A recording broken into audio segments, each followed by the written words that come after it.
If you could experience every possible outcome of a given event, would you take advantage of the opportunity?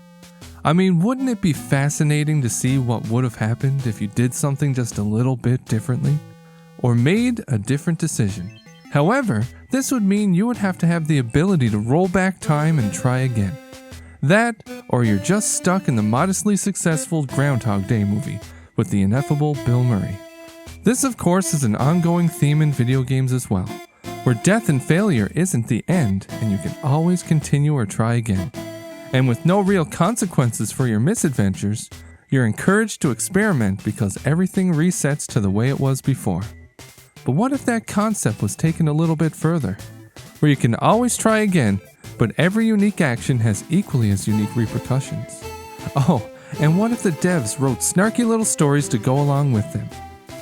Well, my dear backloggers, this time around I'll be taking a look at the game that not only encourages you to rescue the princess, but also lets you sacrifice her to the Dark Lord, and then lets you marry her father and become one, and then lets you abandon her and become a pirate. Reventure! So, grab your legendary sword and prepare to change history a few more times, because it's time for another Backlog review.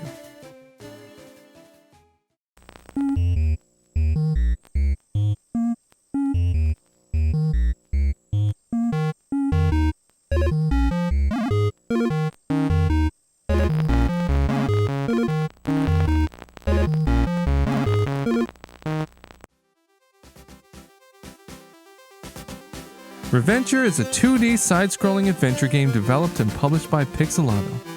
Starting its humble beginnings as Long Screedy Adventure, a proof-of-concept entry for the Ludum Dare 48-hour game jam in 2017, Reventure was meant to be a parody of the archetypal adventure game formula, where the hero sets out on an adventure to rescue a princess from the clutches of evil.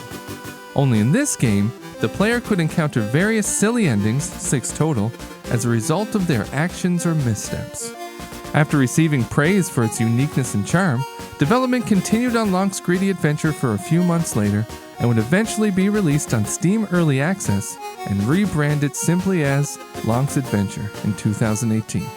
Now boasting 50 endings and a multitude of refinements to both the gameplay and the design. But that wasn't enough for Pixelato, because 1 year and one more rebranding later, Long's Adventure would leave Early Access as the aptly named Reventure, and come with it even more refinements and a whopping 100 different endings to obtain. And it's available right now on PC and the Nintendo Switch. In Reventure, you play as Tim, or his brother, or maybe even his third cousin twice removed on his mother's side, and they all have an unquenching thirst for adventure.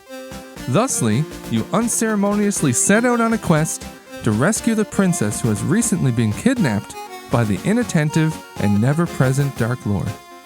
Along the way, you'll encounter a bevy of the Dark Lord's minions, quaint characters, and death traps that want nothing more than to stop you dead in your tracks. And believe you me, they will. But that just leaves room for all of your siblings, acquaintances, and amorphous doppelgangers to take your place and try their hand at changing the fate of the kingdom. If I'm going to be perfectly honest, when I first encountered Reventure, I didn't really expect much from it. Upon early impressions, it reminded me of the legions of deeply discounted shovelware you'd find on Steam, or within the Nintendo eShop that try to cash in on that retro look. But on the other hand, its concept, featuring 100 different endings, piqued my interest. Enough so that I thought I'd give it a chance and see what it was all about. I was still a little hesitant, mind you, because 100 endings seemed like a big commitment. But after discovering I could kill the king and then fall in love with him and become his queen within minutes of each other, I knew Reventure was something special.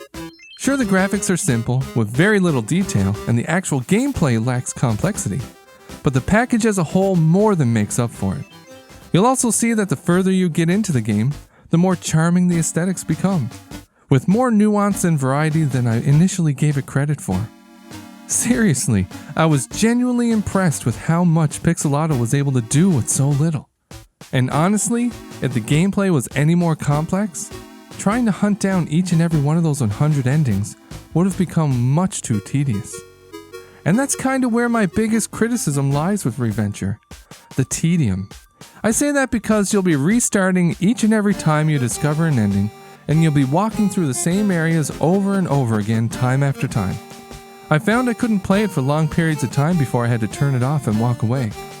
But then some time would pass and I'd be thinking about it again, wondering what else I could unearth. So I'd turn it back on, and instantly there would be a smile on my face as I discovered another clever and goofy ending. Truthfully, that's its biggest appeal. That sense of discovery. One moment you'll be trying to escape the Dark Lord's castle with a princess in tow, only to get eaten by a mimic. And the next you'll be jumping around willy-nilly in the desert and die of exhaustion. And because of Reventure's clever design and the fact that it gives you the opportunity to utilize all the tools at your disposal in inventive ways to solve each of its puzzles, you'll find yourself coming back for more. It also helps that there's a catchy soundtrack to keep you motivated. I absolutely love discovering games like Reventure, and I would highly recommend you check it out. It was an unexampled experience that I've not seen before, and at $10 or less, you honestly can't go wrong. You'll have hours of entertainment ahead of you and a smile permanently affixed to your face. So go check it out.